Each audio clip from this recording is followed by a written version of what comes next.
OCTA Research projects a weak surge in cases in Metro Manila in the coming days. Let's get more information on this from the OCTA Research Group. And joining us is Research Fellow Professor Guido David. Welcome back to New Day, Professor Guido. Thank you for joining us. Now, you're talking about a weak surge in Metro Manila in the coming weeks. What exactly is the definition of a weak surge? Gaano kataas na surge ito, and is this a cause for concern? Yes. Hi, good morning, Ria. When we used the term weak surge, what we meant was that we might see a surge in cases, but not quite the level that we saw in January when we had the Omicron surge, and maybe not even at the level of the Delta surge we saw last year. So this will be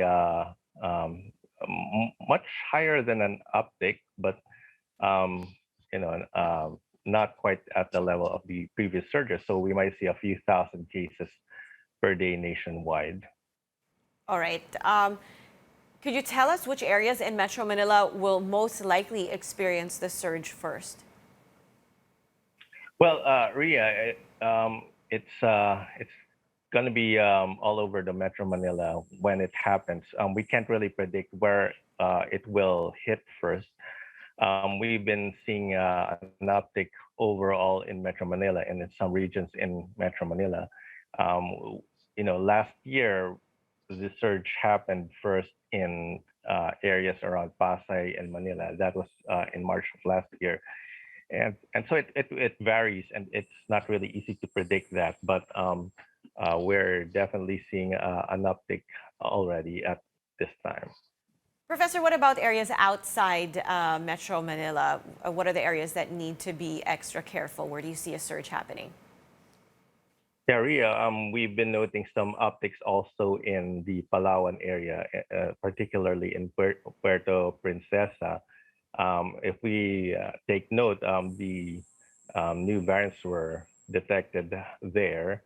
I think a group of tourists and or local or international tourists were affected with the new variant. And aside from that, we've been also seeing a sort of an uptick in Butuan area in Mindanao. Professor, in your view, what appropriate steps should the government and stakeholders take to prevent an unprecedented or uncontrolled surge in cases? Well, Ria, it's really back to the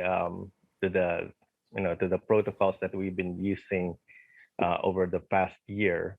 So that means following minimum public health standards, masking up, getting ourselves vaccinated, getting the booster shots if these are available for us, and just being careful in general.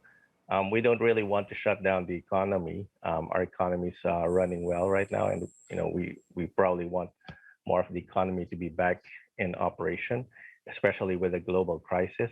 But again, it's really just a matter of following these protocols, and let's hope that we can prevent a surge this way. The surge is not guaranteed to happen, but it's actually becoming more and more likely.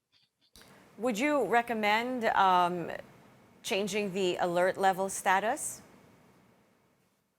It might happen down the road, Ria, but at this time, it's probably too early to tell. I mean, because we don't really know the effects of this uptick in cases.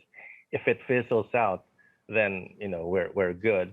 If it increases, but not by much, then we might be able to hold it even at alert level 1.